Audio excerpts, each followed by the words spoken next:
Thank you very much. It's wonderful to be here. Thank you all for coming today. In 1914, within just 2 days of Britain's declaration of war, the British War Cabinet met and they made a critical and historic decision. They decided to deploy the British Army of India into what was to become the First World War.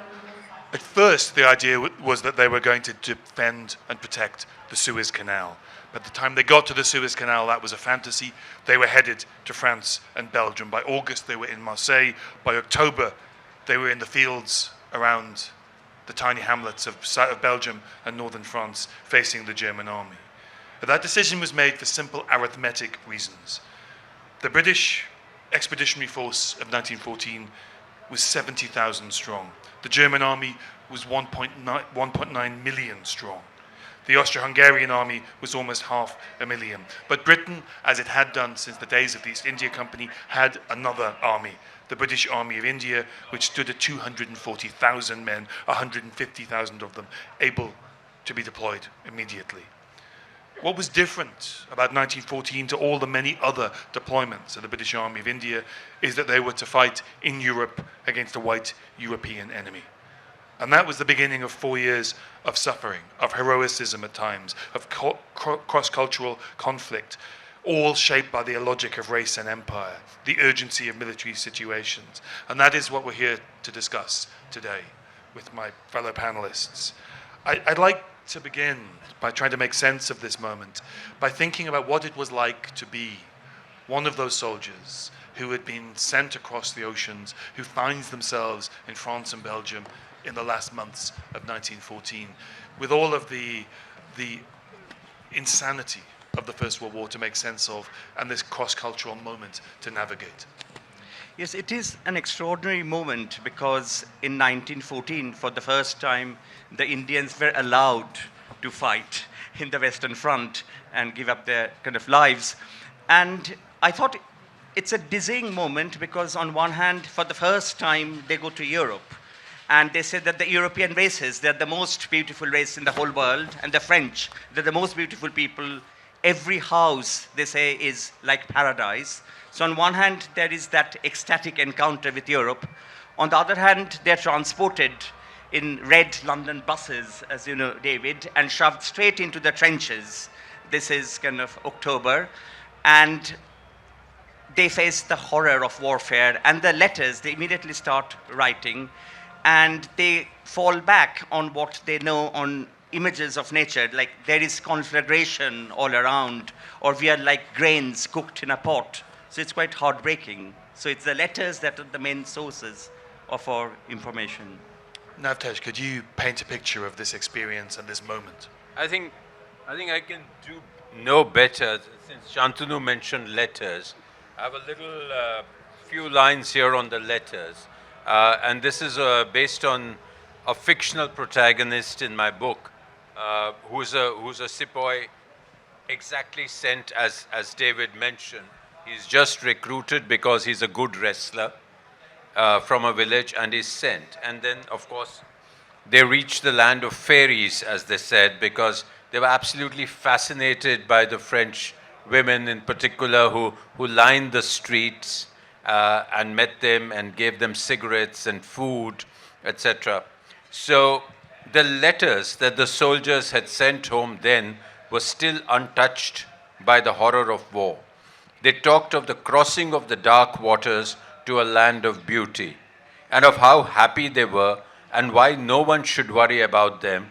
And even if they were to die, then they should be remembered in the nicest way, as ones who did their race, regiment, and religion proud, and how faithful they were in discharging their duty towards the king, the kind king who sat in Vilayat. And of the food they got, chapatis rolled and made on flat metal tawas, heated on wood fires, burning in pits in the earth, and hot dal cooked in cauldrons by the langri, generously spiced with ginger, garlic, and chilies, followed by sweet bits of gur. There was meat too, and everybody could eat without breaking faith, because the British officers of the Jalandhar Brigade understood them so well. They had set up separate slaughtering stations where the goats were killed in different ways. Halal for the Muslim and jhatka for those of the Sikhs and Hindus who ate meat. Now all this would change as the war progressed. But this was the early romance of arrival in a new land, of caring officers, an observation of cultural practices, because they still had officers who went with them, British officers who spoke Hindustani and who understood their men. Much of this would change as the months went on. I think that that's a reflection of the nature of this army, an army that had been reformulated after the Great Rebellion of 57-58. Can you give me a picture of how this army operated, how the British officers and the Indian soldiers worked together, but also how these cultural and religious sensitivities had been built into this army? As you described, the food being prepared with great knowledge and sensitivity. This is an army that is the result, as it were, of the lessons of the Indian, from the British point of view. Yes. Absolutely, it's completely strategic because they didn't want a repeat of 1857.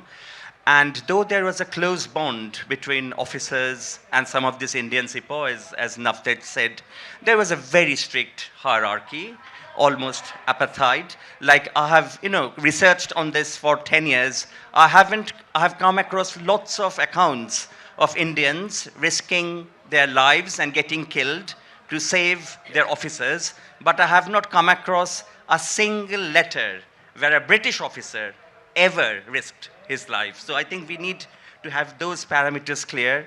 And also the army, of course, there were bits of izzat, bits of social aspiration, but the main underpinning was economic incentive. The army was a source of livelihood. So across the 19th century, hundreds of thousands of these Indians, they were going to different kind of parts of the world as colonial troops, because that was their kind of main source of income. But this was different because, Nashdev, this is the use of the Indian Army, deployed around the world by the Royal Navy to put out rebellions and acts of resistance around the empire, had been strictly controlled. They were never to fight white Europeans. In the urgency of 1914, that goes out the window. Yes. Exactly, absolutely. Because earlier the Indians had been sent abroad. It's not that the first, yes, in such numbers they had never been abroad, but they had gone to Abyssinia. The Boxer Rebellion. They had gone to the Boxer Rebellion. They had gone to Afghanistan. But this was the first time that it was, the colonized against the white races. And that became a very important a factor, because, there was a feeling that are the white men even human as you and me? Do they bleed when they are cut? Or can an Indian's bullet,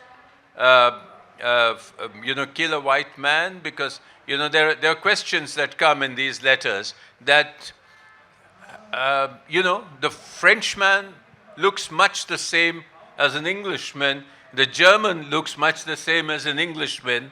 Then why are we fighting on behalf of one white man against other white men? So they, as they went into this war, one of the things that came out of it was a political awakening, and knowledge that the white man was not invincible.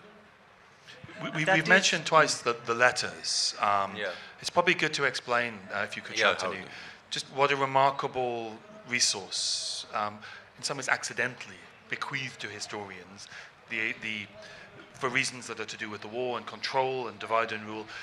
Tell us about the letters of the Indian Army. Yes, we have this extraordinary collection of letters because, first, we are talking about a largely non-literate army. But once they went to France, they would dictate many of these letters to scribes who'd write them, jot them down, and then they were sent to the colonial censors who'd extract bits of it in order to police the morale of the troops. And it's these extracts which are now preserved in the British Library, and we have kind of hundreds of these letters, and they are the main sources. And the other thing, and we can come to that later, kind of around 10 years back, we discovered this extraordinary archive of sound recordings in Germany.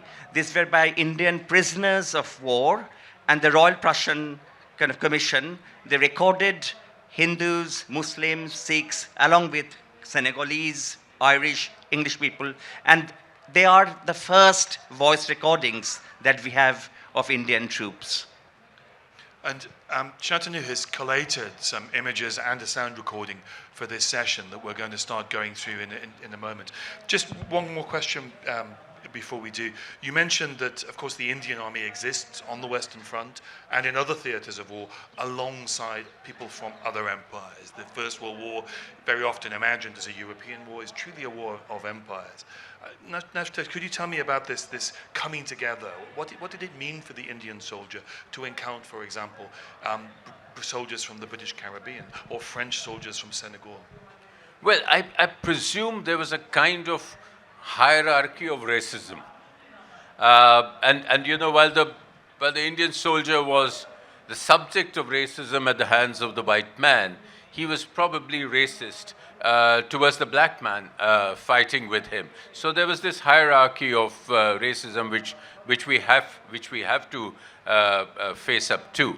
So as you see in the letters, again it comes out, most of them are very insular.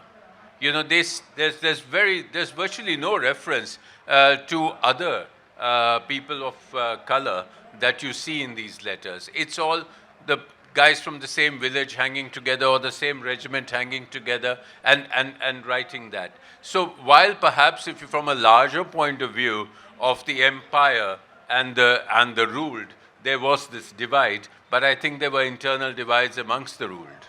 Yes, and it's also the way the British organized their army in contrast to the French army, because the French regiments, they were mixed, whereas the Indian army wasn't mixed. So the Indians were kept completely segregated. I don't even know whether they would have met, you know, Chinese laborers. There were 140,000 Chinese laborers, kind of 500,000 kind of French colonial troops, kind of Senegalese. And so they were kept completely segmented. So on one hand, we talk about it as this kind of coming together of different races, but the reality on ground would have been very different. And with the British, again, there was a strict hierarchy. It's only Indians who were allowed to fight on the Western Front, but not the Maoris from New Zealand or the Caribbeans or, for example, the Aboriginal Australians. And what is very sad is that the Indians loved this idea. They almost kind of relished that they are somewhat superior to the other races. And I think we need to acknowledge that as well. And the kind of jobs that were given to the others were, you know, porters and digging trenches, etc. They were not always the cavalry or the infantry. And just one minor distinction before we go on to the others. You know, the Indian army was, yes, there was a proper Indian army. Then there were the people who were recruited in thousands for the war. And then there were the princely armies, you know, which were fighting sort of along with them. And in some theaters, they were far more active. For instance, in Palestine, you know, the liberation of Haifa. These were the lancers, you know, the princely. So there were these various sort of solos which made this large Indian contribution of 1.3 million people. Wonderful. Shantanu, should we look at some of the images that you've been collecting for us? Technology kind of Now we are dependent on the technology at this moment. Can we see it somewhere? How do I? Yes, I think it's here. So Yeah. Is that on the screen? Yes. yes, it's on the screen. Talk us through this, please. How do I, You talk. it's not changed. How do I go to the next? We're trying to change the next slide. Next Is that one, possible? Next slide. Point it down. I think we're a bit. It's always the technology It's that always goes the wrong. technology. It's not changing, or am I doing? Here we go. Yes. So this is, as I said, this is a kind of non-literate. This is a non-literate army, and this is kind of so striking that you see the hierarchies of kind of race almost visually depicted, because an Indian unable to write is giving his thumb impression, and they would get 11 rupees at the end of the month, and that was absolutely crucial. And Navtej, would you like to... You read it out in comment? English first? Absolutely. So the war came kind of as Navtej mentioned, kind of 1.4 million men were recruited, and the majority of them were from Punjab. And as I said, it's a non-literate population, but it's a deeply literary one. They come from this very rich oral culture. So the war came to Punjab as rumor, as gossip, as visual images, and as songs. So here we have a recruiting song, and I'll just read it out in English, and then Navtej can give the original. So, get enlisted, the recruits who stand out there. Here you get old shoes, there you'll get full boots. Get enlisted. Here you get torn rags, there you will get suits. Get enlisted. But once they reach, the reality was very different. Well, yes, the recruitment process in the Punjab villages was very varied. You see that scene there. All sorts of people were used for recruitment, the religious leaders, the singers, the wrestlers, all sorts of things. And the original of this is one of the most popular recruitment songs. So those of you who understand Punjabi, it was written by a man called Bhai Chhela Patialewala. And it was on those early gramophone machines. And he says, Bharti ho jave, bahar khade rangroot, ਇੱਥੇ ਖਾਵੇਂ ਸੁੱਕੀ ਹੋਈ ਰੋਟੀ, ਉੱਥੇ ਖਾਵੇਂ fruit, ਇੱਥੇ ਪਾਵੇਂ ਫਟੇ ਹੋਏ ਲੀਰੇ, ਉੱਥੇ ਪਾਵੇਂ suit, ਇੱਥੇ ਪਾਵੇਂ ਟੁੱਟੀ ਹੋਈ ਜੁੱਤੀ, ਉੱਥੇ ਪਾਵੇਂ boot. So the lure of the uniform, the lure of the brass buttons, the lure of the 11 rupees a month, because, these were people. Punjab was one of the most well-to-do provinces, but it was also the most heavily indebted. So there was the pressure of money lenders. So if you got a job with 11 rupees, plus it added to your izzat of the qawm, then you went. And that's, and these kind of recruitment tactics were employed.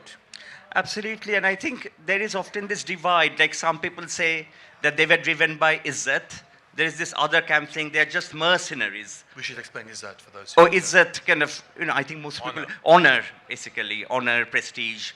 And on the other hand, some people would say that they were completely mercenaries.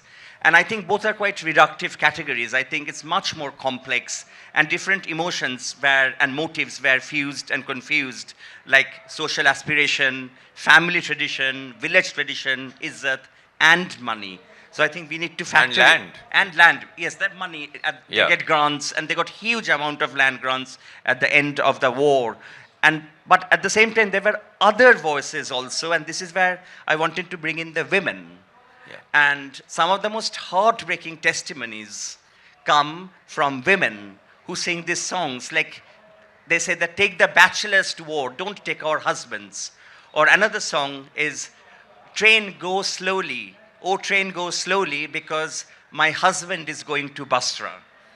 And the first critique of the war, it doesn't come from Gandhi or any of the politicians, but comes from this hapless, non-literate women in Punjab.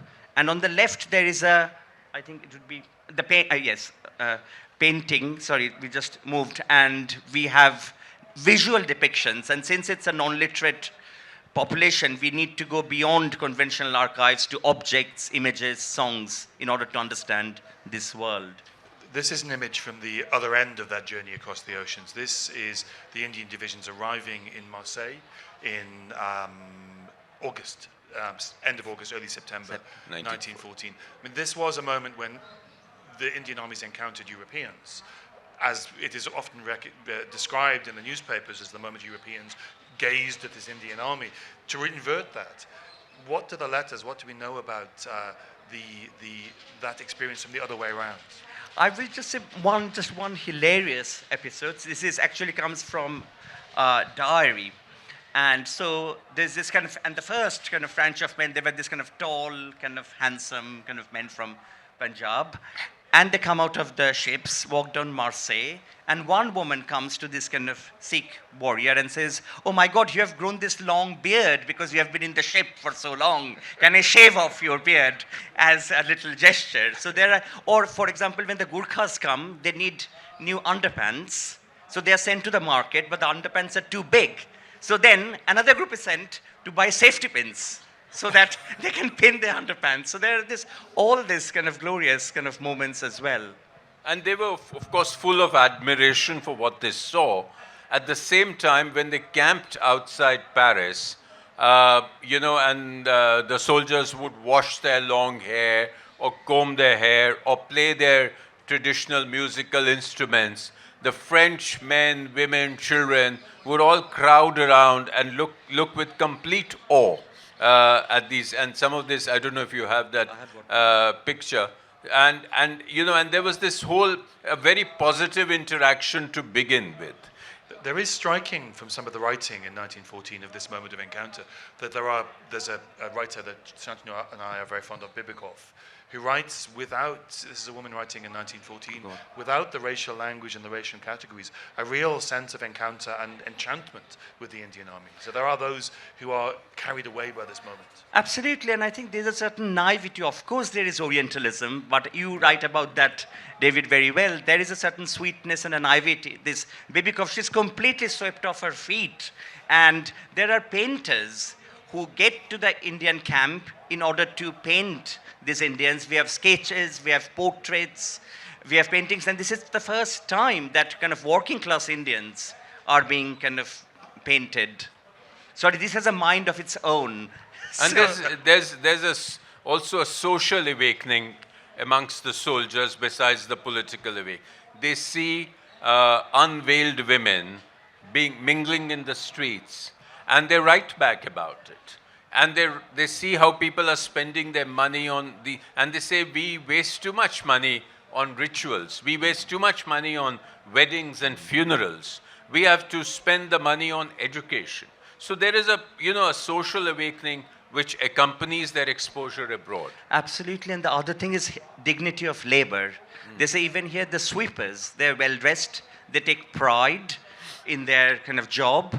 And the other thing, as you said, female education, and many of these men then write back home saying that we are sending money. Can you also educate our daughters and not just the sons? I don't know how much that was carried on after the war, but this happens.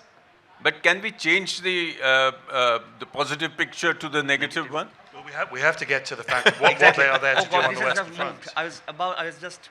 Yeah. Oh God. How do you go back? Oh God. I think It's we a can only go one-way forward. street. Yeah. No, it just, even without me touching, it just... Okay, I will focus on this. I hope it stays. I will just... Oh God. Yes, so Here this we go. one, it's some glasses that I came across in a tiny kind of house in Chandannagar near Calcutta.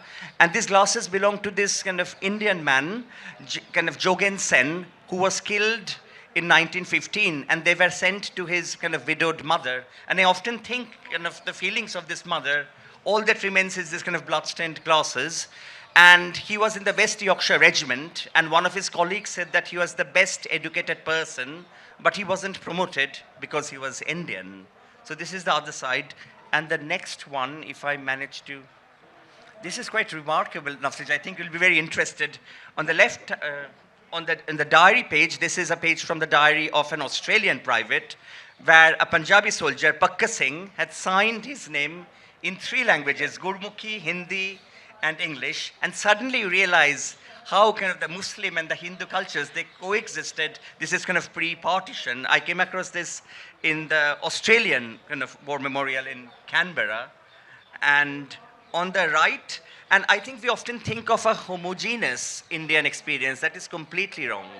It was very specific, very nuanced. Different people have different experiences. On the right, this is a very rare thing because it belonged to a laborer.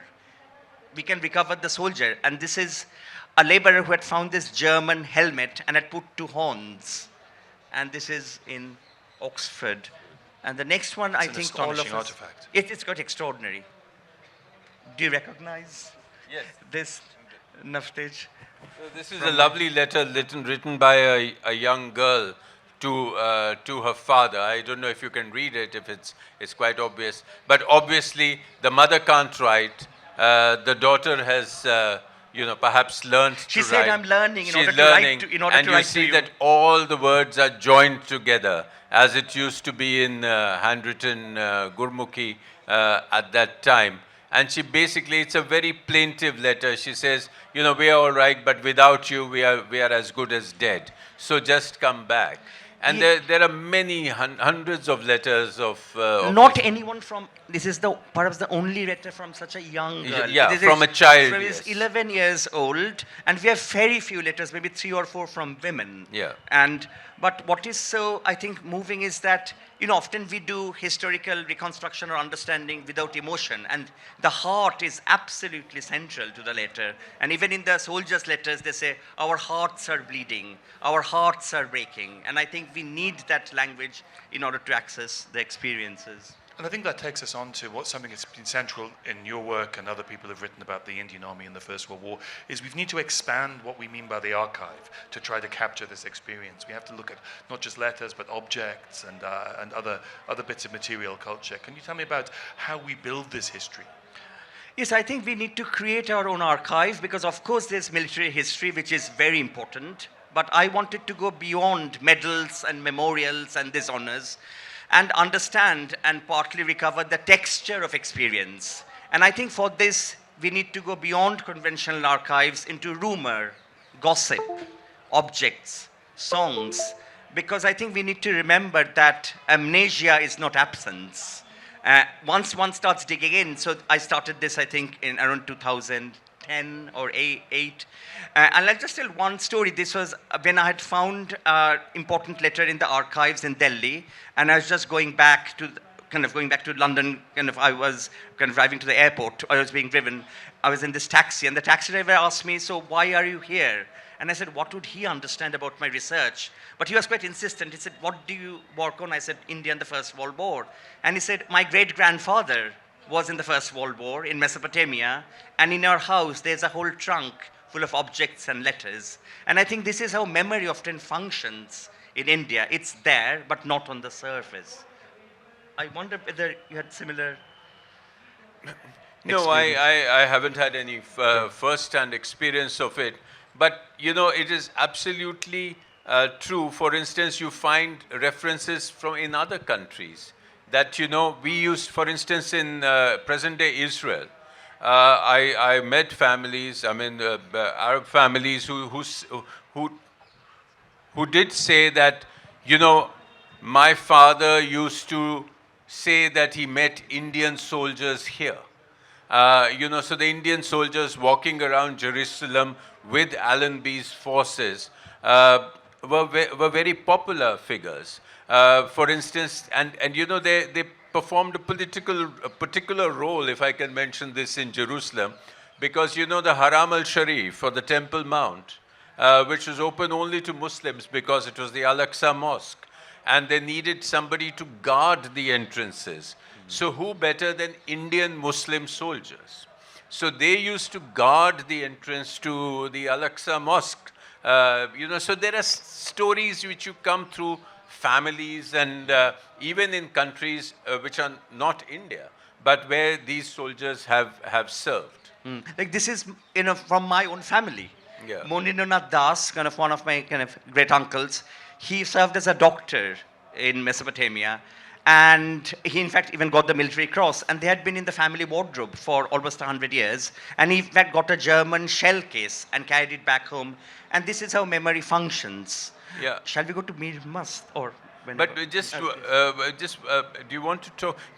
Actually, all the nice things we've said lasted for about a year or a few months. Because the winter that came, the soldiers were not prepared for.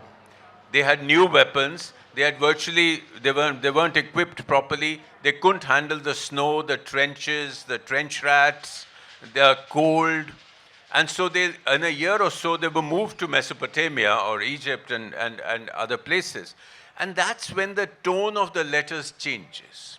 The letter starts telling you about the horrors of war. They say, for instance, there's one letter which says, which I quoted in my book, which says, "This is not a war, this is the end of the world."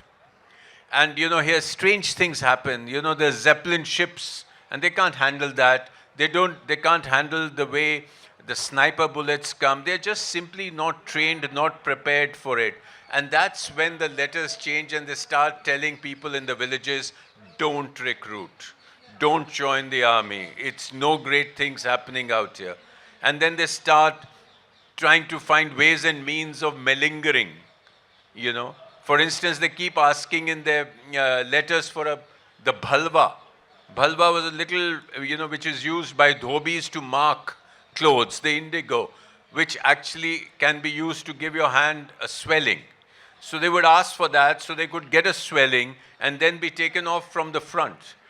So all sorts of things happen basically, and that's when in Punjab the voluntary recruitment goes down and the conscription starts. And that's where Michael O'Dwyer starts his little games of giving quotas to the local revenue officials that you produce so many men from your village, otherwise you're going to get into trouble. So the tehsildars, the zeldars are charged with quotas. And that's what, added to the angst which led to the oppression against the protests against the Raul attack, the Jallianwala Bagh, and all those things because of the conscription policies of Michael O'Dwyer. Yes, this was in the last year, the last 6 months. Like women were kidnapped, or water, water for irrigation, it was stopped. We have to go to questions in a couple of minutes, but I wondered if we could play the sound recording. Yes. Is that possible? Before we do, could you set it up and explain it, Shantanu? Yeah. So shall we go? Yeah. The sound recording. Yeah. Then can we change? This is not working. So can we have the slide? Yes, this one. I wanted to play a sound recording, and this was recorded by Mal Singh on 11th December, as you can see, 1916. And he was a prisoner of war held in Wunsdorf camp just outside Berlin. And the Royal Prussian Phonographic Commission, they wanted to record this man because since the German imperialists couldn't go to different parts of the world because of the war, they thought that the whole world had come to them. And they usually would ask this man to read a letter, sing a song, or recite a poetry. But Mal Singh is quite unique because he circumvented all that and told his life story. And again, it is the language of the heart. Could someone click on the sound, on that icon? Could we play that recording? Could we play the recording?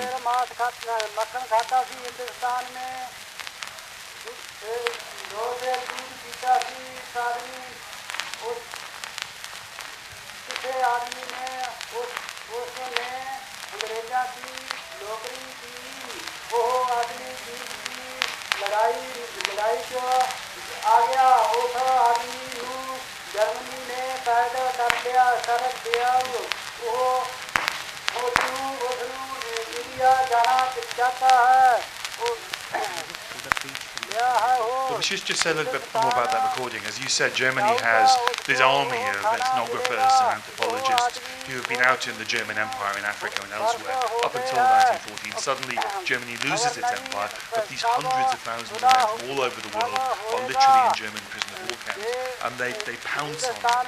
And to hear a voice like that, he speaks. People like him never leave us their voice. Absolutely. We don't have sound recordings of peasants who joined the British Army with no education. It's an astonishing voice from another world. Absolutely. And the other thing is that, we often try to downplay the agency in academic jargon of the subaltern, whereas here he's turning a colonial experiment into a life testimony. And this man, can I have the next image? There's an image, in fact, of this. Can I have the next slide, please? So these men, they were made to speak to a funnel, and it's almost 80 years after that we get to hear his voice. It's not. Do you have the next image? It's not. Can we have the next image? Because the German, yes. So here you see a voice recording taking place at the Wunsdorf camp, and these are a group of Gurkhas, and they were made to read something. But Mal Singh, as I said, was singular because he told his life story. And I'd worked on British and French literature of the First World War. This is the most haunting testimony I've come across. And they lay in the archives for almost a century. Yes, almost a century in these wax cylinders. We should go to questions now. Please, questions from my panelists. A gentleman at the front.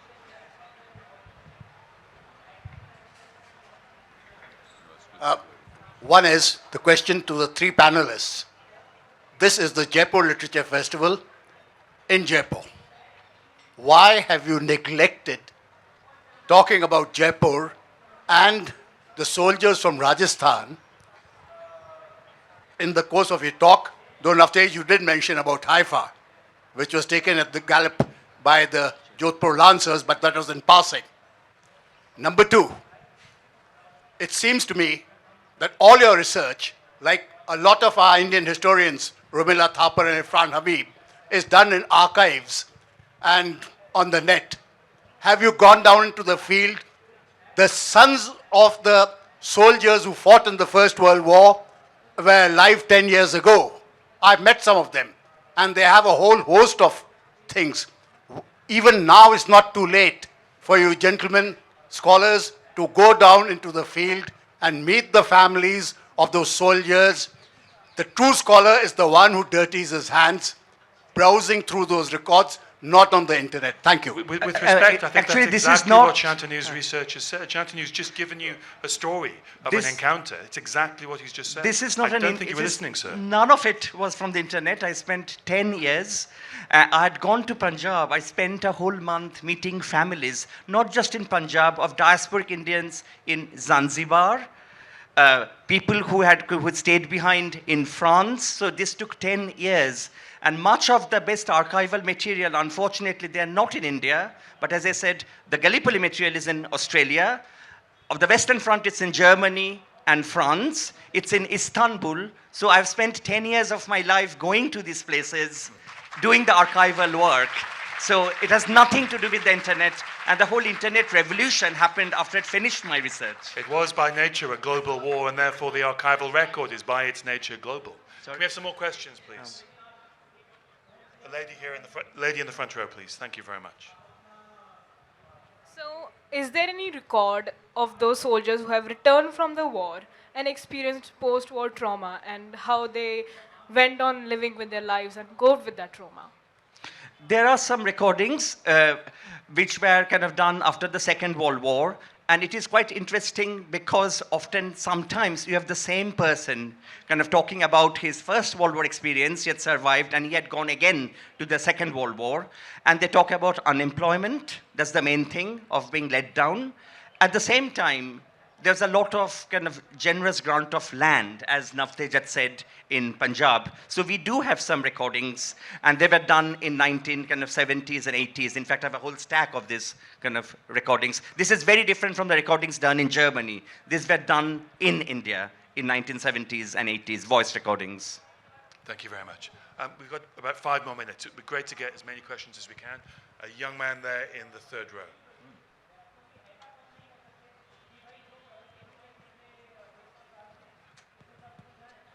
Hello, great session.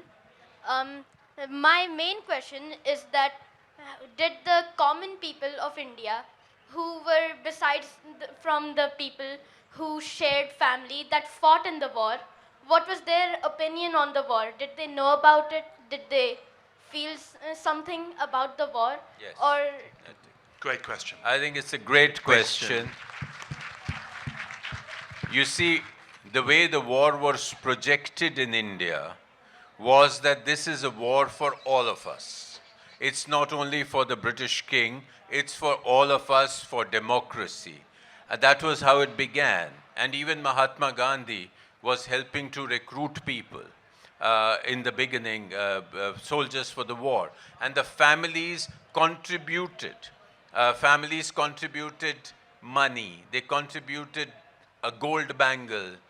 Because you must remember, India gave a gift, a war gift of 100 million pounds to the British.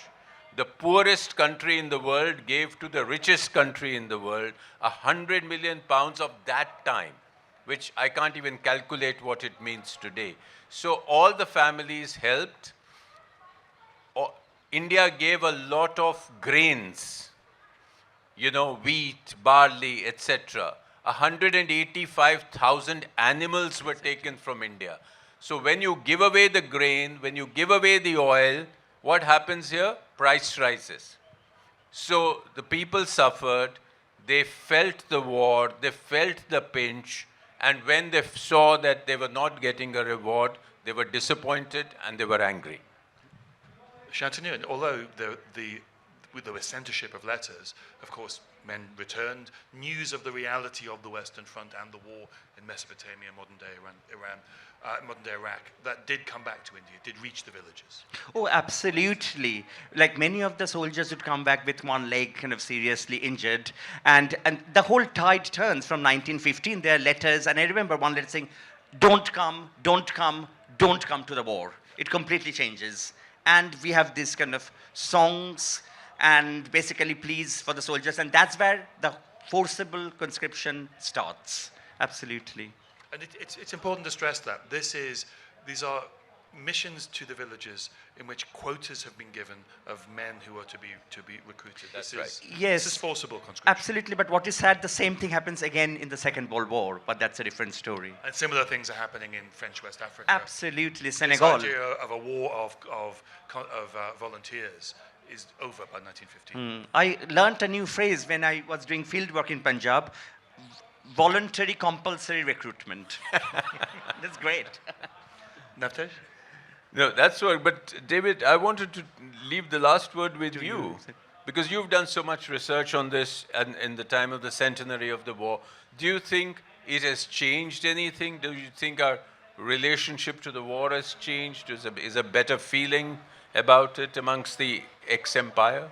Well, it's interesting talking among First War historians. I think we're all very excited in 2014 that this was a chance to rewrite the story of this war, to get away from European poets, to get away from this idea of a monochrome war, only involving Europeans, only fought in Europe. And I think some progress has been made. I think the work that's been done, the voices of the Indian soldiers, I think many more people understand that this was a great gathering of people from all over the world. I think what has not been achieved is that this was a point when the racial presumptions and the racial systems of various empires came into contact with one another and revealed themselves for what they were. This was a temporary lowering of racial barriers. Indian soldiers were allowed on the Western Front until the British were able to send them somewhere else to fight other brown-skinned men in the Ottoman Empire, to get them away as soon as they could. The British never allowed Africans to fight on the Western Front. The French did. So the illogic jumble of racial thinking that is behind the martial races theory in India or the idea of the race guerrière in the French army, it's a moment the First War, the reality of empire is exposed, which is one of the reasons I think the erasure here has been so profoundly deep.